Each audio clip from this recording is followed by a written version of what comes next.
Hi అండి, నమస్తే అందరికీ. ఈరోజు బాయిల్డ్ ఎగ్ ఫ్రైని చూసేద్దాం రండి.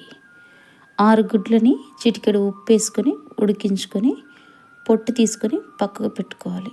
ఉడికించిన గుడ్లని మధ్యకి కట్ చేసుకోవాలి. లోపల ఉన్న ఎగ్ బాల్స్ని కట్ చేయకుండా వైట్ని మాత్రమే కట్ చేసుకొని పక్కకి తీసుకోవాలి.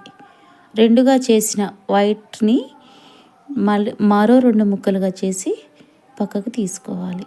తర్వాత ఎగ్ ఎల్లోని పక్కకు సపరేట్ చేసుకొని పెట్టుకోవాలి. తర్వాత గ్యాస్ మీద ప్యాన్ పెట్టుకొని ఆయిల్ వేసుకొని ఆయిల్ హీట్ అయిన తర్వాత ఉల్లిపాయలని కట్ చేసుకున్న ఉల్లిపాయలని వేసుకొని వేయించుకోవాలి.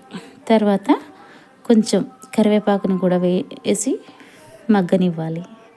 ఇవి మగ్గిపోయిన తర్వాత చిటికెడు ఉప్పు కారం వేసుకొని మంటని మీడియం ఫ్లేమ్లోకి టర్న్ చేసుకొని వేయించుకోవాలి.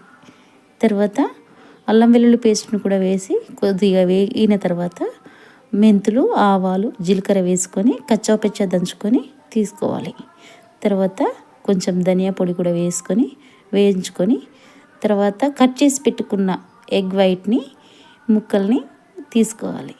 అవి కొద్దిగా వేగిన తర్వాత ఎగ్ ఎల్లో బాల్స్ని కూడా అందులో వేసుకొని మంటని లో ఫ్లేమ్లోకి టర్న్ చేసుకొని వేయించుకోవాలి. తర్వాత సర్వ్ చేసి పెట్టుకుంటే చాలా బాగుంటుంది.